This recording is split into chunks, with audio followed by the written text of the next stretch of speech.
राघव की बातें हीर के दिमाग में घूम रही थीं। उसने आज जो कुछ भी श्लोक के बारे में कहा था उस सब पर हीर बिल्कुल भी भरोसा नहीं करना चाहती थी, लेकिन इस बात का उसके पास कोई जवाब नहीं था कि श्लोक ने उससे शादी क्यों की। कहीं ना कहीं राघव की बात सच्ची थी कि श्लोक को लड़कियों की कमी तो नहीं थी। वो किसी भी लड़की से शादी के लिए पूछता तो वो उसे हाँ ही बोलती। तो फिर उसने हीर से शादी क्यों की? वो यही सब सोचते हुए अपने कमरे में आ गई। श्लोक वहाँ पहले से ही मौजूद था और जब उसने हीर को अपने ही ख्यालों में गुम देखा तो उसने हीर को आवाज़ लगाई, लेकिन हीर को तो जैसे उसकी आवाज़ सुनाई ही नहीं दी। वो अपनी ही सोच में खोई हुई बेड पर जाकर बैठ गई। श्लोक को अजीब लगा तो वो हीर के पास आकर बैठ गया। हीर ने अब भी गौर नहीं किया तो श्लोक ने उसके आगे चुटकी बजा दी और हीर होश में आ गई। Are you okay? श्लोक ने चिंता जताते हुए कहा। हाँ, हीर ने बस इतना ही कहा तो श्लोक ने उसका हाथ पकड़कर पूछा, कल रात से नोटिस कर रहा हूँ मैं कि तुम परेशान हो। कोई बात है अगर मन में तो शेयर कर सकती हो। हीर ने कुछ पल के लिए श्लोक के चेहरे को गौर से देखा, फिर बोली, आपने मुझसे शादी क्यों की थी श्लोक जी? श्लोक को समझ ही नहीं आया कि हीर ने अचानक से ऐसा क्यों पूछ लिया। इसलिए वो बोला, ये कैसा सवाल है हीर? अचानक से ऐसा क्यों पूछा तुमने? बस मुझे जानना है। आप तो इतने बड़े आदमी हो, आपको लड़कियों की कोई कमी नहीं है। उस रात अगर एक लड़की ने आपसे शादी करने के लिए मना किया तो आप अपने लिए किसी दूसरी लड़की को चुनते। वो शादी करने के लिए खुशी खुशी मान जाती। फिर आपने मुझसे शादी क्यों की? आप और मैं तो एक दूसरे को अच्छे से जानते भी नहीं थे, और जितना जानते थे उसमें एक दूसरे के लिए गलत फहमियां ही पाल रखी थी। तो फिर मुझसे शादी करने का क्या कारण था? श्लोक सोच में पड़ गया था कि वो हीर को अब इस बात का क्या जवाब दे। शादी करने के वक्त श्लोक को बिल्कुल भी एहसास नहीं था कि वो हीर से प्यार करने लगेगा, लेकिन अभी वो इतने साधारण तरीके से हीर के सामने अपने प्यार का इजहार नहीं करना चाहता था। इसलिए उसने हीर से अपनी अभी की फीलिंग को छुपा लिया। मैं उस वक्त सोचने की हालत में नहीं था हीर। उस लड़की का मुझे अचानक से शादी के लिए मना कर देना और दादू की बिगड़ती तबीयत, मैं सोच ही नहीं पाया कुछ भी।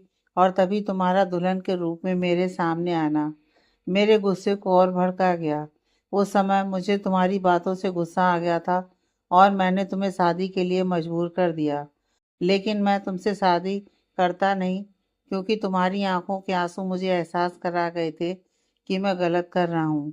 लेकिन जब दादू ने कहा कि वो तुमसे मेरी शादी करवाना चाहते थे तो फिर मैं पीछे नहीं हट सकता था। इन शॉर्ट, तुमसे शादी मैंने सिर्फ और सिर्फ अपने दादू के लिए की थी। श्लोक ने जवाब दिया तो हीर ने उसके हाथ से अपना हाथ छुड़वा लिया। दिल भर आया था उसका। उसे राघव की बातें सही लगने लगी थी कि अपने दादू के लिए उसे तुम्हारी ज़रूरत है। कहीं उसकी सच्चाई जानकर तुम उसे छोड़कर ना चली जाओ, इसलिए जैसा तुम बोल रही हो वो वैसा ही कर रहा है।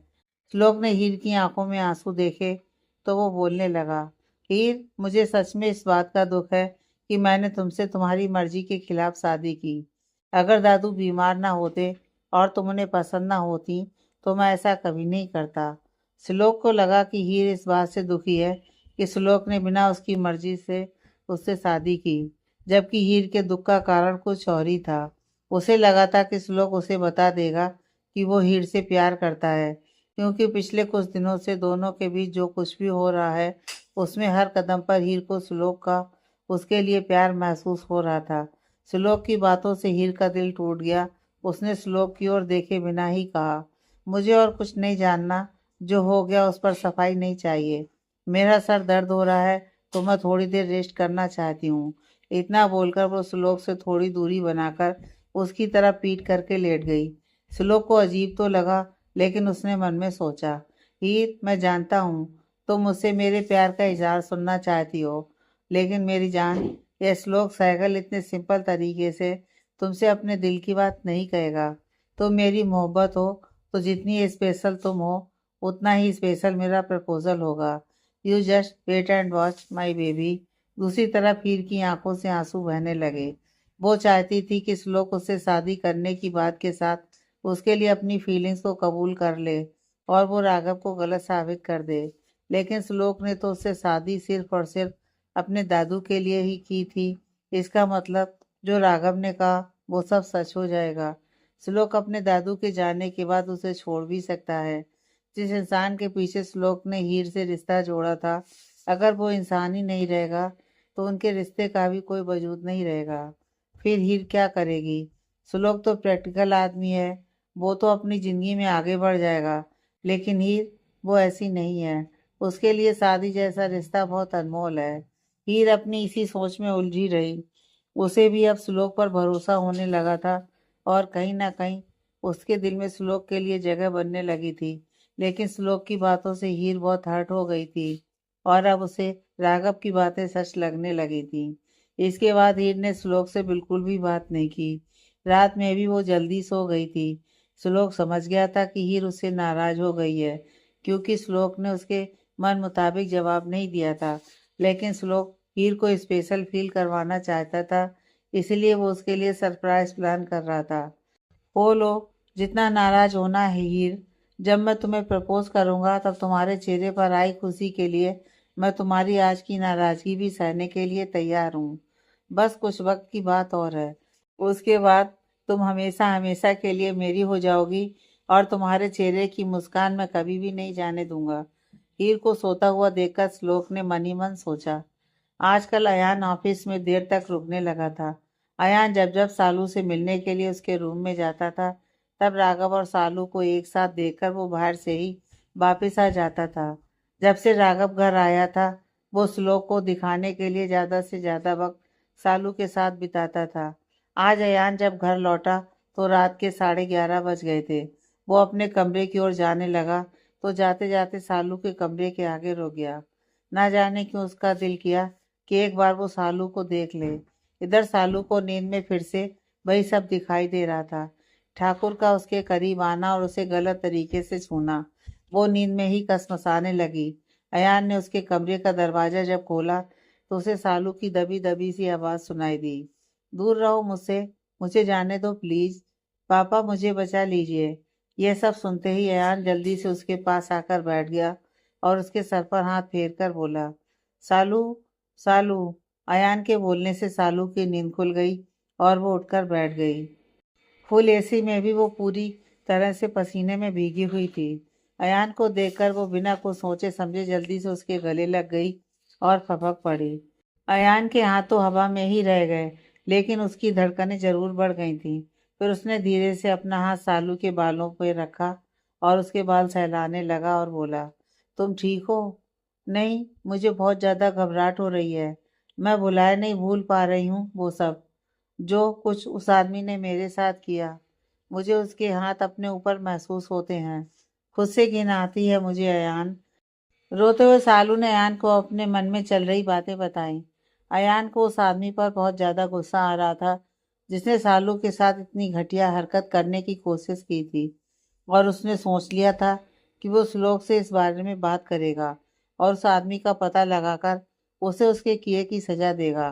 फिलहाल सालू को संभालना जरूरी था, इसलिए उसने सालू को शांत कराया और जब वो उसे खुद से दूर करने लगा तो सालू ने उसे और ज्यादा कसकर पकड़ लिया। प्लीज मुझे अकेले छोड़कर मत जाओ, मुझे बहुत ज्यादा डर लगता है, सालू ने उससे कहा। तो अब अयान ने उसे खुद से अलग नहीं किया, बल्कि वो खुद बेड की टेक लगाकर सालू को अपनी बाहों में भरकर बैठ गया।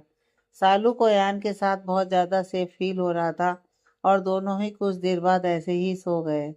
अगली सुबह राघव हमेशा की तरह सुबह सुबह अपनी चाय लेकर सालू के कमरे में आ गया और दरवाजा खुलने की आवाज से जब उन दोनों की नींद खुली तो दोनों ही एक दूसरे को देखने लगे। राघव ने अपने सामने का नजारा देखने के बाद अपने गले को साफ करने का नाटक किया तो अयान और सालू दोनों झटके से एक दूसरे से दूर हो गए। अयान को अब बुरा लगने लगा कि सालू को कैसा लग रहा होगा इस वक्त कि उसकी गर्लफ्रेंड किसी और की बाहों में है। वो नहीं चाहता था कि उसकी वजह से सालू और राघव के बीच कोई गलत फहमी आए, इसलिए वो जल्दी से बोला, राघव प्लीज गलत मत समझना, ऐसा कुछ भी नहीं है जैसा दिख रहा है। वो बस कल रात को सालू नींद में डर गई थी और मैं यहाँ से गुजर रहा था इसलिए उसे देखने के लिए आ गया। वो डरी हुई थी, इसलिए मैं उसके साथ रुक गया। मैं समझ सकता हूँ अयान सर, डोंट वरी, मुझे मेरी सालू पर पूरा भरोसा है, राघव ने कहा।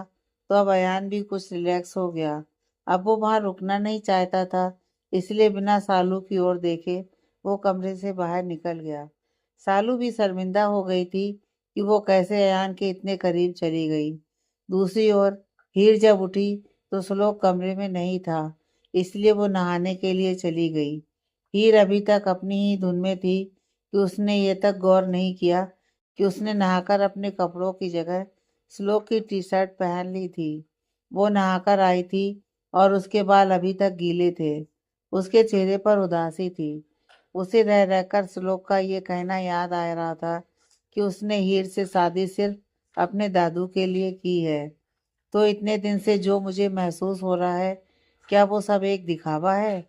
श्लोक जी ने हर बार मेरी टेंशन को दूर करने के लिए मुझ पर प्यार जताया है और मुझे कभी लगा ही नहीं कि वो सब झूठ है। क्या कोई किसी को पाने के लिए इतना बड़ा नाटक कर सकता है? हीर अपनी ही सोच में उलझी हुई उस कमरे में बने तीसरे दरवाजे के आगे आकर खड़ी हो गई।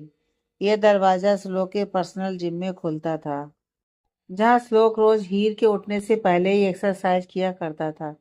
हीर को इस बारे में पता ही नहीं था। वो अपने में ही खोई हुई वहां खड़ी थी जब से श्लोक उस दरवाजे से बाहर निकला और हीर से टकरा गया। हीर गिरने वाली थी जब श्लोक ने उसे अपनी बाहों में थाम लिया। हीर तो श्लोक को देखकर किसी और ही दुनिया में पहुंच गई थी। श्लोक की पूरी बॉडी इस वक्त पसीने में भीगी हुई थी और उसके एब्स वाली मस्कुलर बॉडी हीर को अपनी ओर अट्रैक्ट कर रही थी। यही कुछ हाल श्लोक का था, क्योंकि हीर ने सिर्फ श्लोक की टी शर्ट पहन रखी थी, जो कि उसे ओवर साइज थी और वो इस वक्त बेहद हसीन लग रही थी। श्लोक का गला सूखने लगा था क्योंकि हीर के एक शोल्डर से टी शर्ट खिसक गई थी। वो अभी कुछ सोचने समझने की हालत में नहीं था और ना चाहते हुए भी उसने हीर की गर्दन पर अपने होंठ रख दिए। हीर ने मधोसी से अपनी आंखें बंद कर ली और इस पल में वो अपनी नाराजगी भी भूल गई। श्लोक के हाथ हीर की नाजुक कमर को होल्ड किए हुए थे और वो धीरे धीरे सरकता हुआ हीर को अपने साथ बेड पर ले आया। हीर भी इस समय होश में नहीं थी और श्लोक के बालों में हाथ फेरने लगी। श्लोक अब पूरी तरह से हीर के ऊपर आ गया था और उसने हीर को किस करना शुरू कर दिया था। दोनों ही काफी देर तक अपने उन खूबसूरत लम्हों में खोए रहे। दोनों को ही कोई होश नहीं था कि वे दोनों कितना आगे बढ़ रहे हैं। तभी कमरे का दरवाजा बजने लगा और दोनों ही होश में आ गए। श्लोक हीर के चेहरे को गौर से देख रहा था। हीर का पूरा चेहरा लाल हो गया था। श्लोक के समय हीर से दूर नहीं होना चाहता था। वो फिर से हीर के ऊपर झुक गया था, लेकिन दरवाजा फिर से बजने लगा। तो इस बार हीर ने श्लोक के सीने पर अपने हाथ रख दिए और उसे खुद से दूर कर दिया। श्लोक को इस वक्त दरवाजा बजाने वाले पर गुस्सा आ रहा था। हीर उसके साइड से निकलकर बाथरूम में चली गई और श्लोक ने खुद को नॉर्मल किया। उसने जाकर दरवाजा खोला तो सामने अयान खड़ा हुआ था, जिसका चेहरा काफी परेशानी से भरा हुआ था। हमेशा हंसते खेलते अयान के चेहरे पर गंभीरता देखकर श्लोक को अटपटा लगा। उसने उसे कमरे में बुलाया और सोफे पर बैठाकर पूछने लगा, क्या बात हो गई? तेरे चेहरे पर 12 क्यों बज रहे हैं? भाई, I will kill that bastard, Ayaan ने गुस्से में कहा। तो श्लोक को समझ ही नहीं आया कि अयान किसके बारे में बात कर रहा था। किसके बारे में बोल रहे हो तुम? श्लोक ने पूछा। भाई, जिसने सालू के साथ वो घटिया हरकत की थी। आपको पता है, वो बेचारी रातों में सो नहीं पाती है और रोती रहती है। कल रात को भी वो कितनी परेशान थी। मुझे उसे देखकर उस आदमी पर गुस्सा आ रहा था जिसने उसे इस तरह से परेशान किया है। अयान ने श्लोक को अपने गुस्से का कारण बताया। शांत हो जाओ अयान, बहुत जल्द उन सब लोगों को उनके किए की सजा मिलेगी। श्लोक ने उसे समझाया तो अयान बोला, भाई, आप चीजों को इतना लाइटली कैसे ले सकते हो? यही सब हीर भाभी के साथ हुआ होता तो क्या आप चुपचाप बैठ जाते? अयान, अपनी लिमिट मत क्रॉस करो। इस बार श्लोक को भी गुस्सा आ गया था। मत भूलो कि वो आदमी हीर को ही अपने साथ ले जाना चाहता था। हीर नहीं मिली तो बदले में उसकी बहन को उठा ले गया। तुम्हें क्या लगता है मुझे सालू की फिक्र नहीं है? मुझे एहसास नहीं है कि उस पर क्या बीती होगी? मैं जानता हूँ कि यह सब किसने किया है, लेकिन इस सब के पीछे कोई बहुत बड़ी साजिश है, और जब तक मैं इस बात का पता नहीं लगा लेता, मैं उस आदमी को भनक नहीं लगने देना चाहता कि मैं उसके पीछे हूँ। श्लोक की बातें सुनकर अयान को अब अपनी बोली हुई बात का एहसास हुआ और उसने अपनी गलती की माफी मांगी। आई एम सॉरी भाई, मैं कुछ ज्यादा ही बोल गया। सालू की हालत देखकर मैं इमोशनल हो गया था। इतना बोलकर वो श्लोक के गले लग गया। श्लोक ने भी उसकी पीठ थपथपा दी। अयान चला गया था, जबकि श्लोक अब वहीं सोफे पर बैठ गया और उसने मन में सोचा, बस एक बार मुझे पता चल जाए कि तुम लोग हीर के पीछे क्यों पड़े थे, उसके बाद तुम्हारी जान लेने से भी मैं पीछे नहीं हटूंगा। बाथरूम में हीर शावर के नीचे खड़ी हुई भीग रही थी।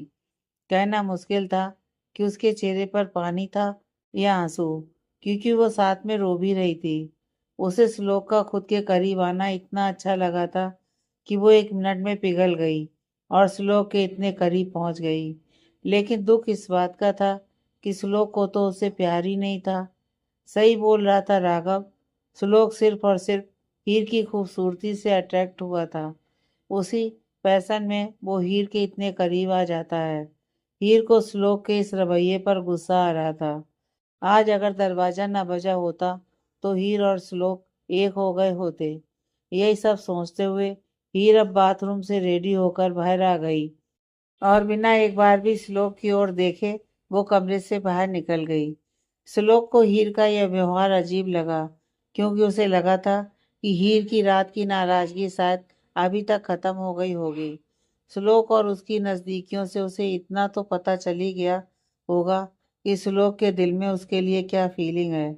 लेकिन श्लोक अभी तक इस बात से अनजान था कि हीर के दिमाग में उसके खिलाफ राघव ने जो जहर भरा है वो हीर को सच लगने लगा है। कुछ देर बाद श्लोक भी रेडी होकर नीचे आया। सबने नाश्ता किया और उसके बाद श्लोक और राघव अनिल बंसल के चौथे की बैठक के लिए निकल गए। वहां पहुंचने के बाद श्लोक सीधा हॉल में गया, जहां अनिल की बड़ी सी तस्वीर पर हार चढ़ा हुआ था। श्लोक ने जाकर तस्वीर पर फूल चढ़ाए और हाथ जोड़कर नमन किया। पास ही में अरविंद बंसल खड़ा था। श्लोक उसके पास गया और उससे हाथ मिलाकर बोला, आपके भाई की मौत का सुनकर बहुत दुख हुआ। अभी कोई उम्र नहीं थी उनके जाने की, लेकिन उस ऊपर वाले के आगे किसी की नहीं चलती। भगवान उनकी आत्मा को शांति दे। श्लोक की बातें सुनकर अरविंद को गुस्सा तो बहुत ज्यादा आ रहा था, लेकिन वो इस वक्त इतनी मीडिया और लोगों के सामने कुछ भी नहीं बोल सकता था। उसने श्लोक को गले से लगा लिया और उसके कान में बोला, तू नहीं जानता सैगल कि तूने किसके साथ दुश्मनी मोल ली है। मेरे भाई की मौत का बदला तो तुझे चुकाना ही पड़ेगा, और वो भी सूद समेत। हिम्मत से काम लीजिए, आगे न जाने क्या क्या देखना पड़े। श्लोक ने भी बंसल की धमकी के बदले में उसे धमकी ही दी थी। ये बातें इतनी धीरे धीरे बोली गई थीं कि किसी दूसरे को नहीं पता चला कि उन दोनों के बीच क्या बात हुई। कुछ देर बाद श्लोक और राघव वहां से घर के लिए निकलने लगे। तभी श्लोक के फोन पर सचिन का कॉल आने लगा। उससे बात करने के बाद श्लोक ने राघव से कहा, तुम कैब से घर चले जाओ, मुझे कुछ जरूरी काम है, तो मैं थोड़ी देर बाद घर आऊंगा। श्लोक अपनी गाड़ी में पीछे की सीट पर बैठा हुआ था। उसके ख्यालों में फिलहाल सिर्फ और सिर्फ हीर घूम रही थी। जल्दीबाजी नहीं करना चाहता हूँ मैं हीर, लेकिन तुमने आज मेरे सब्र का इम्तिहान ले लिया। नहीं रोक पाया मैं खुद को और चला गया तुम्हारे करीब।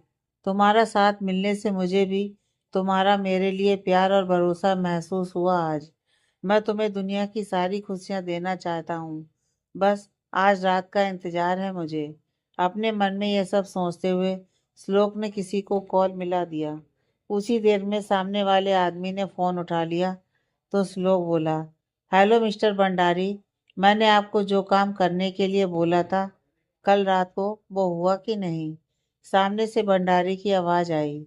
जी सर, मेरे आदमी अपना काम करके आपके घर से निकल भी गए, किसी ने उन्हें देखा तो नहीं? श्लोक ने पूछा। जी नहीं सर, वो लोग पीछे के रास्ते से ही अंदर घुसे थे और आपका एक सिक्योरिटी गार्ड पूरे समय उनके साथ ही था। हमने छत पर जाने वाला रास्ता भी बंद कर दिया था।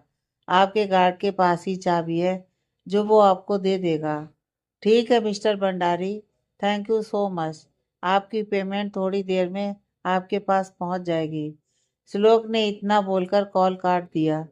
आज मैं तुम्हें अपने दिल की बात बता दूंगा हीर, बता दूंगा तुम्हें कि मैं तुमसे कितना ज्यादा प्यार करने लगा हूँ। उसके बाद जो भी तुम्हारा फैसला होगा मुझे मंजूर होगा। तुम्हारी मर्जी के बगैर मैं तुम पर अपना कोई हक नहीं जताऊंगा। श्लोक ने हीर के लिए एक सरप्राइज प्लान किया था और वो इस समय इस बारे में ही सोच रहा था। राघव घर पर आ गया था और मौका देखकर वो हीर के पास पहुंच गया। हीर जो इस वक्त अकेली डाइनिंग टेबल पर बैठकर दादू और सालू के लिए फ्रूट काट रही थी, अचानक से राघव को खुद के सामने देखकर वो असहज हो गई। क्या सोचा तुमने मेरी बातों के बारे में? राघव ने पूछा। अभी कुछ नहीं सोचा है मैंने, हीर बोली। हीर, मैं तुमसे बहुत ज्यादा प्यार करता हूँ। हम दोनों एक दूसरे के लिए बने हैं। श्लोक ने तुम्हारी मजबूरी का फायदा उठाकर तुमसे शादी की है। वो किसी से प्यार नहीं कर सकता। उसका गुस्सा, उसका घमंड, उसके लिए उसका रुतबा, बिजनेस, पैसा, यही सब मायने रखता है। प्यार जैसी चीजों के लिए वो इंसान बना ही नहीं है। अगर वो किसी से प्यार करने लायक होता तो क्या वो लड़की उसे ऐन मौके पर छोड़कर जाती? हीर के पास फिलहाल राघव की बातों का कोई जवाब नहीं था। वो उठकर अपने कमरे में चली गई। वो अपने कमरे में जब आई तो उसने बेड की ओर देखा जो अभी तक वैसे ही सिलवटों से भरा हुआ था। उसे सुबह का नज़ारा याद आ गया, कैसे वो और श्लोक एक दूसरे के बेहद करीब चले गए थे। वो मनी मन सोचने लगी, इस समय मैं अकेले श्लोक जी को कैसे दोष दे दूं? वो जब भी मेरे करीब आते हैं मैं अपने होश खो बैठती हूँ। मैं नहीं जानती मेरे साथ क्या हो रहा है, लेकिन श्लोक जी पर ही भरोसा करने का दिल चाह रहा है मेरा। कैसी कशमकश में उलझा दिया है आपने मुझे, भगवान, मुझे राह दिखाओ। दूसरी तरफ सचिन ने श्लोक को एक फार्म हाउस में बुलाया था। श्लोक जब वहां पहुंचा तो उसने देखा सचिन ने दो आदमियों को कुर्सी से बांध कर रखा हुआ था। श्लोक ने उसे इशारे से पूछा तो सचिन ने अपने एक आदमी को इशारा किया और वो उनमें से एक आदमी को पकड़कर अपने साथ अंदर कमरे में ले गया, जबकि दूसरा वहीं बंधा हुआ था। अब श्लोक और सचिन भी कमरे वाले आदमी के पास चले गए। जब वो दोनों अंदर गए तो सचिन ने बोलना शुरू किया। ये लड़का सौरभ भारद्वाज है जिसके साथ हीर की शादी फिक्स की गई थी। यह सुनते ही श्लोक ने उस लड़के की ओर देखा और उसने सचिन को आगे बोलने का इशारा किया। आगे की बात यह खुद बताएगा, सचिन ने कहा। तो श्लोक ने देखा सौरभ भारद्वाज का चेहरा डर से भरा हुआ था। श्लोक ने उसका जबड़ा पकड़ा और बोला, इतना टाइम नहीं है मेरे पास कि तेरे नखरे झेलूं। जल्दी से बोल, क्या प्लान था नीरज और ब्रजेश ठाकुर का? सौरभ डरते डरते बोला, सर मुझे कुछ मत करना, पूरी बात मुझे भी नहीं पता। हम लोग बहुत गरीब हैं और हमें उस समय पैसों की ज़रूरत थी। एक दिन अचानक से मुझे कुछ आदमियों ने मेरे घर से उठवा लिया और मुझे ब्रजेश ठाकुर की हवेली ले गए। उन लोगों की नज़र थी मुझ पर काफ़ी दिनों से। उन्होंने मुझसे एक काम करने को बोला। मुझे हीर के घर रिश्ता लेकर जाना था, उससे शादी करने के लिए तैयारी करनी थी। बरमाला तक मुझे यह नाटक करना था और उसके बाद मुझे वहाँ से चुपचाप निकल जाना था। इसके बदले में वो लोग मुझे 2 लाख रुपए देने वाले थे। मेरी भी ज़रूरत थी और वो लोग दिखने में भी खतरनाक लग रहे थे, इसलिए मैं उनके साथ शामिल हो गया। उसके बाद शादी वाले दिन बरमाला से पहले ही दुल्हन भाग गई और वहाँ हंगामा हो गया। मैं भी मौका देखकर वहाँ से निकल गया। बस, इसके बाद क्या हुआ क्या नहीं मुझे कुछ नहीं पता। श्लोक ने कसकर एक घूंसा उसके मुंह पर मारा और बोला, पैसों के लिए कुछ भी गलत काम करने के लिए तैयार हो जाओगे तुम? कभी सोचा भी है कि उस लड़की के साथ क्या होता जिसके साथ शादी का ये खेल खेला तुमने? मुझसे गलती हो गई सर, प्लीज, मैं मजबूर था। अगर मैं हाँ नहीं बोलता तो वो मुझे मार देते और मेरी जगह किसी और को भेज देते। सौरभ ने हाथ जोड़ते हुए कहा। इसके बाद श्लोक और सचिन उस कमरे से बाहर निकल गए। सचिन ने श्लोक को अपने साथ अकेले में बुलाया और बोला, यह दूसरा आदमी नीरज का खास आदमी है। हीर को ढूंढने की जिम्मेदारी इसी को मिली थी। उस रात ये लोग ही हीर के पीछे हॉस्पिटल में आए थे। और एक और बात मुझे आज ही पता चली है। हीर की शादी इतनी जल्दीबाजी में तय करने के पीछे का कारण यह था कि नीरज को पता चल गया था कि हीर किसी लड़के से प्यार करती है और कहीं वो उस लड़के के साथ भाग ना जाए। अगर वो उस लड़के से शादी कर लेती है तो नीरज और ठाकुर का जो भी प्लान था वो चौपट हो सकता था। सचिन ने जब ये बात कही तो श्लोक हैरान रह गया। श्लोक को यकीन नहीं हो रहा था कि जो भी अभी अभी सचिन ने कहा है। श्लोक का चेहरा देखकर सचिन समझ गया कि श्लोक को यह सुनकर बहुत बड़ा झटका लगा है कि हीर किसी और से प्यार करती है। ये सच है श्लोक, सचिन बोला। तो श्लोक ने कहा, लेकिन उसने मुझे बताया नहीं और मुझे कभी महसूस भी नहीं हुआ कि वो। श्लोक के साथ उसके मुंह में ही रह गए। उसे कुछ बोला ही नहीं जा रहा था। जिस हीर को वो इतना चाहने लगा था वो तो किसी और को प्यार करती है, तो फिर वो श्लोक के करीब क्यों आ रही है। उस रात हीर अपनी शादी से भागकर अपने बॉयफ्रेंड के घर ही गई थी। उसका पीछा करते हुए ही ये लोग भी उसके बॉयफ्रेंड के घर पहुंचे थे, लेकिन वो तब तक वहां से निकल चुकी थी। इन लोगों ने हीर के बॉयफ्रेंड के बाप को बहुत मारा ताकि हीर के छिपने का ठिकाना जान सके, लेकिन वो लोग इस बारे में कुछ भी नहीं जानते थे। हीर अगर अपने बॉयफ्रेंड के घर गई थी तो फिर वो हॉस्पिटल कैसे पहुंच गई। श्लोक ने अपने दिल पर पत्थर रखकर पूछा। उन लोगों ने हीर को धक्के मारकर अपने घर से निकाल दिया था, सचिन बोला। श्लोक को गुस्सा आने लगा और वो बोला, कैसे लड़के से प्यार किया इसने कि मुसीबत में उस लड़के ने इसका साथ भी नहीं दिया, क्योंकि वो लड़का उस समय वहां था ही नहीं। अगर वो लड़का वहां होता तो हीर आज मिसेज हीर श्लोक सहगल की बजाय मिसेज हीर राघव देशमुख होती। सचिन की बोली हुई आखिरी बात सुनकर श्लोक के पैरों तले की जमीन खिसक गई। राघव? श्लोक के मुंह से बस इतना ही निकला। वो तो समझ ही नहीं पा रहा था कि उसने अभी अभी क्या सुन लिया था। हीर जिस पर उसने इतना भरोसा किया वो सब कुछ जानते हुए भी चुप रही थी। उसने एक बार भी श्लोक को अपने और राघव के रिश्ते का सच नहीं बताया। हाँ राघव, हीर और राघव कुछ महीनों पहले ही एक दूसरे को मिले थे और एक दूसरे को पसंद करते थे। हीर उस रात राघव के घर गई थी ताकि वो लोग उसकी मदद करें, लेकिन राघव की माँ ने हीर को बहुत ज़्यादा सुनाया और बेइज्जत करके घर से निकाल दिया। अगर राघव उस समय वहाँ होता तो शायद आज कहानी कुछ और ही होती। हीर की मजबूरी उसे हॉस्पिटल और उसके बाद तुम तक ले आई। सचिन ने सारी बातें साफ करते हुए कहा। श्लोक का सर घूमने लगा था ये सब जानकर। जिंदगी में अपने दादू और अयान के अलावा उसने कभी किसी को अपने करीब नहीं आने दिया।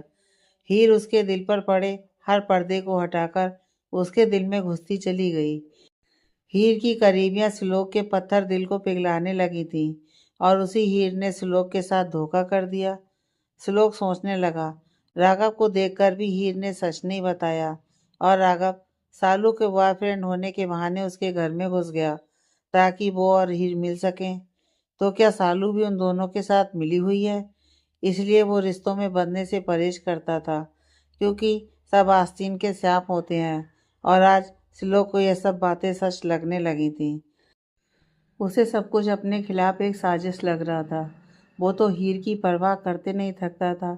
हीर को कोई तकलीफ ना हो, कोई उसे छू ना पाए, इसके लिए श्लोक पूरी दुनिया से लड़ने को तैयार था।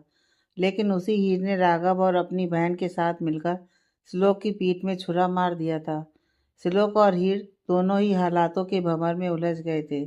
दोनों के ही सामने एक दूसरे के बारे में कुछ बातें अलग ही रूप में सामने आई थीं, जिससे दोनों के ही मन में एक दूसरे के लिए गलतफहमियां पैदा हो गई थीं। न जाने ये गलतफहमियां इनके रिश्ते को क्या मोड़ देंगी। सहगल निवास। राघव फोन पर बात करते करते घर के बाहर की तरफ आ रहा था तो एक गार्ड उसे टकरा गया। राघव नीचे गिर गया था तो गार्ड उसे उठाते हुए जल्दी से बोला, सॉरी सर, मैं जल्दी में था तो मैंने आपको देखा नहीं। अरे लेकिन तुमको किस बात की इतनी जल्दी लगी थी जो तुम्हें मैं दिखा ही नहीं। राघव थोड़ा चिढ़कर बोला। वो सर, मेरे घर से फ़ोन आया था। मेरी बीवी की तबीयत अचानक से ख़राब हो गई है। मुझे जल्दी से जल्दी घर जाना होगा। गार्ड ने अपनी बात बताई तो राघव बोला, हाँ तो जाओ। घर के अंदर क्या करने जा रहे थे तुम? वो मुझे टेरेस की चाबी बड़े साहब देवनारायण जी को देनी थी और उनसे कहना था कि चाबी श्लोक सर को दे दे। गार्ड बोला तो राघव हैरान हो गया कि श्लोक घर की टेरेस की चाबी रखकर क्या करेगा। यह सब काम तो स्टाफ का था। टेरेस की चाबी का श्लोक सर क्या करेंगे? राघव ने पूछा तो गार्ड जल्दी से बोला, वो उन्होंने छत पर मैडम के लिए। और अचानक ही उसे याद आया कि इस बारे में किसी को कुछ भी नहीं बताना था, इसलिए वो चुप हो गया। राघव समझ गया कि जरूर छत पर कुछ ऐसा है जो श्लोक ने सबसे छुपाकर रखा है। तुम एक काम करो, चाबी मुझे दे दो। बड़े सर अभी सो रहे हैं, मैं उन्हें दे दूंगा चाबी। वैसे भी मैं श्लोक सर का असिस्टेंट हूँ, तो मुझे सब कुछ पहले से ही पता है। गार्ड को भी उसकी बात ठीक लगी और फिर उसे हॉस्पिटल भी जाना था, तो उसने चाबी राघव को दे दी और खुद वहाँ से चला गया। राघव ने उसके जाते ही छत की ओर रुख किया और जैसे ही उसने छत का दरवाज़ा खोला तो वो देखता ही रह गया। पूरी छत को बहुत ही ज़्यादा खूबसूरती से सजाया गया था। हार्ट से बैलून और लाइट्स वहाँ के नज़ारे को बहुत शानदार बना रहे थे। पूरे रास्ते में फूल बिछाए गए थे और फूलों से एक बड़ा सा दिल छत के बीचों बीच बनाया गया था।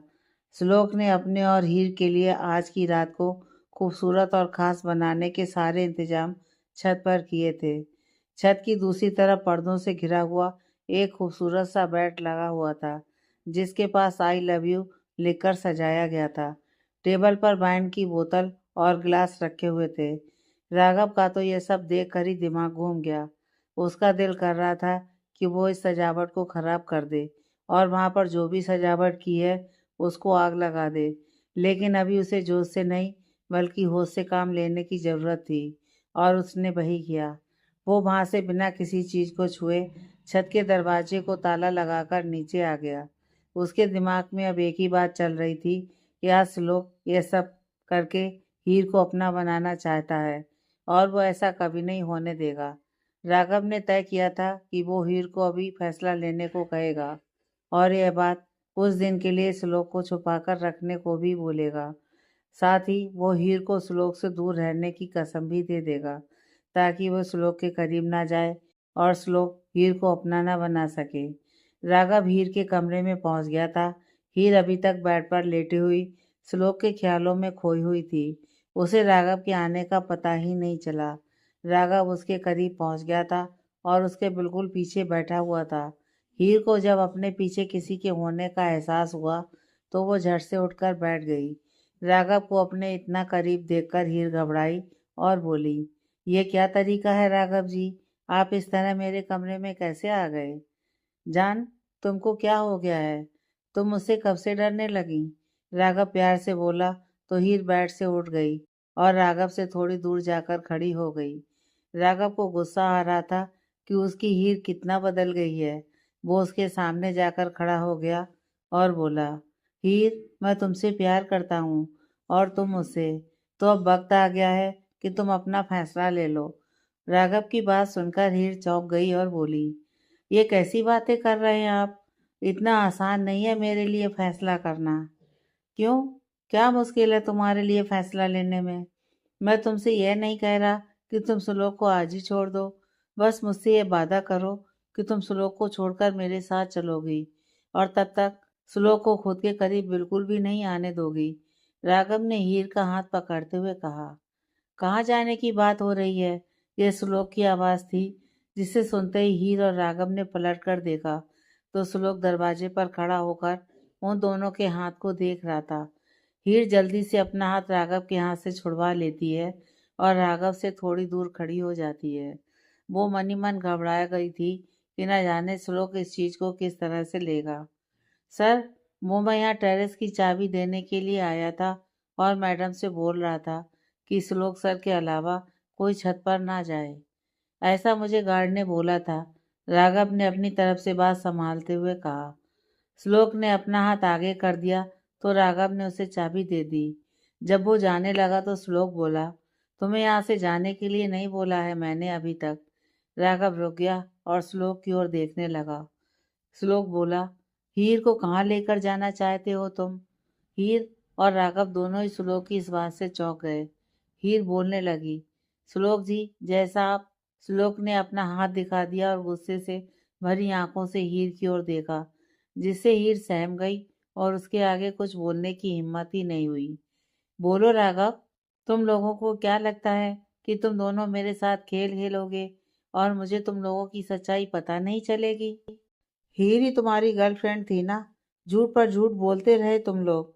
ड्रामा रचा तुम लोगों ने ताकि एक दूसरे से मिल सको, वो भी मेरे ही घर में, मेरे ही कमरे में। श्लोक अपने मन की भड़ास निकाल रहा था। हीर और राघव दोनों ही चुप थे। क्यों किया तुम लोगों ने ये सब? बोलो, क्यों किया मेरे साथ इतना बड़ा धोखा?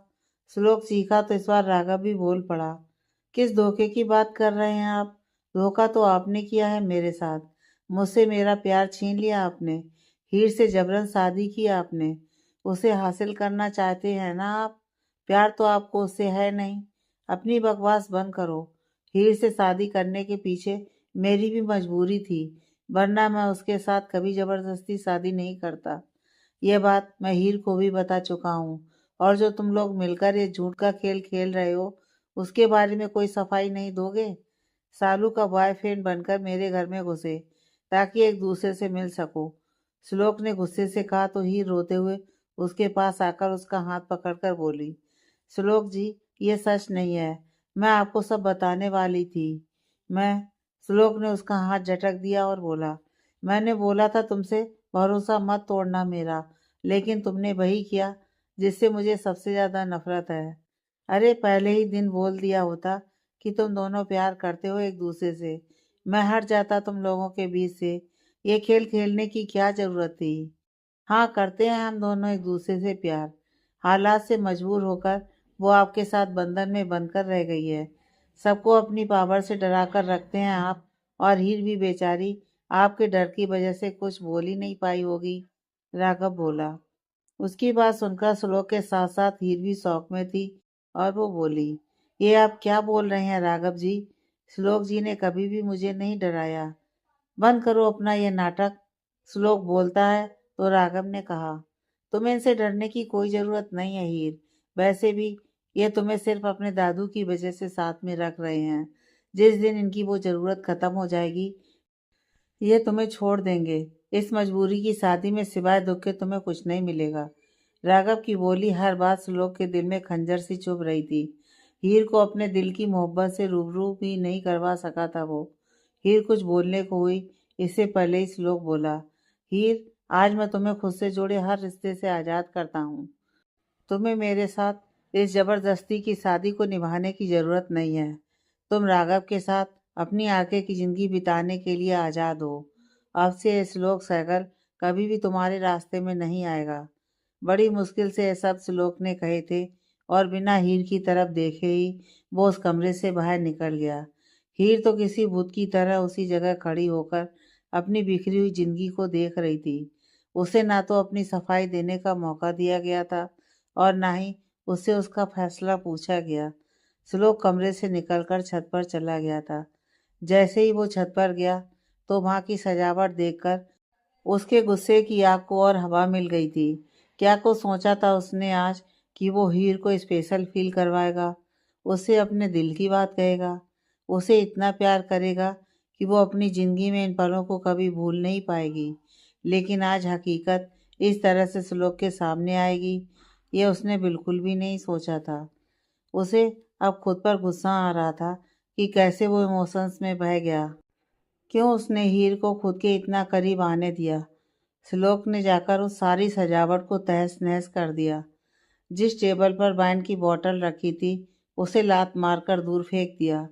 फूलों से बने हुए दिल और बाकी सारी सजावट को मिटा दिया। आज काफी सालों बाद श्लोक के दिल को दर्द महसूस हुआ था। उससे अपना दर्द बर्दाश्त नहीं हो रहा था।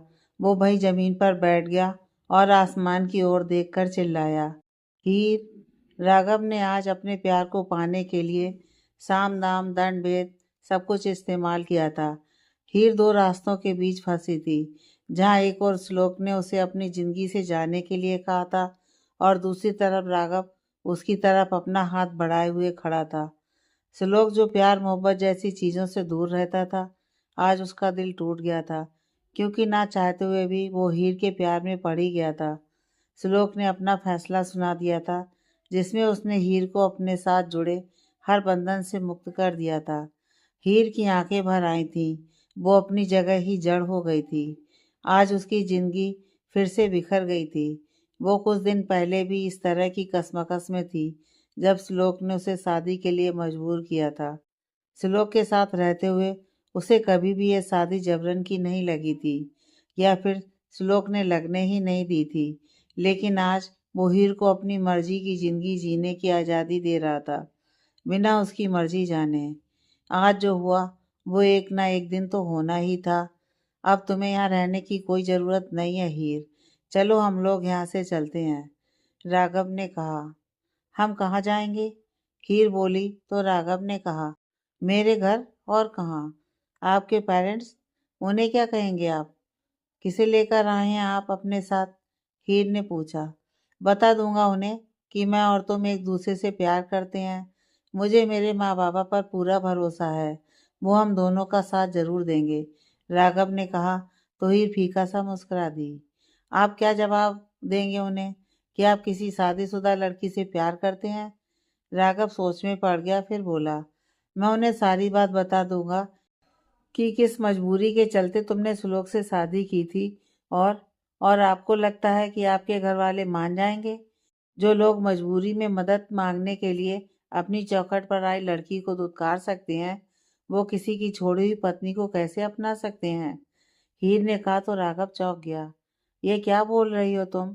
राघव बोला तो हीर ने कहा, जब मुझे मेरी शादी के नाम पर रची गई साजिश के बारे में पता चला था, तो आप जानते हैं मैं सबसे पहले किसके घर गई थी? राघव ने नामे गर्दन हिलाई तो हीर ने कहा, उस रात मैं सबसे पहले आपके घर गई थी। मुझे लगा था कि भले ही आपने घर पर हमारे बारे में नहीं बताया, लेकिन जब उन लोगों को पता चलेगा कि मैं कौन हूँ, तो वो लोग मेरी मदद जरूर करेंगे। लेकिन मैं गलत थी। आप जानते हैं आपकी माँ ने मुझसे क्या कहा था उस समय? राघव को इस सब के बारे में कुछ पता नहीं था, इसलिए वो कुछ जवाब देने की स्थिति में नहीं था। हीर ने कहना जारी रखा, आपकी माँ ने कहा कि अपनी जुबान से मेरे बेटे का नाम भी मत लेना लड़की। मेरा बेटा राम है, उसे ये प्यार व्यार जैसी चीज़ों से कोई मतलब नहीं है। वो मुझसे कभी कुछ भी नहीं छुपाता और इतनी बड़ी बात तो कभी नहीं छुपाएगा। उसके लिए दुल्हन मैं खुद चुनूंगी। तुम जैसी भगौड़ी लड़की के साथ तो कभी भी उसकी शादी नहीं हो सकती है, जिसने अपने माँ बाप की इज्जत को मिट्टी में मिलाने से पहले एक बार भी नहीं सोचा। कोई भी माँ बाप अपनी ही बेटी की जबरन शादी क्यों करवाएंगे, और वो भी उम्र में बड़े आदमी के साथ? सब झूठी कहानियां हैं मेरे बेटे को फंसाने के लिए। राघव तो हक्का बक्का रह गया था यह सब सुनकर।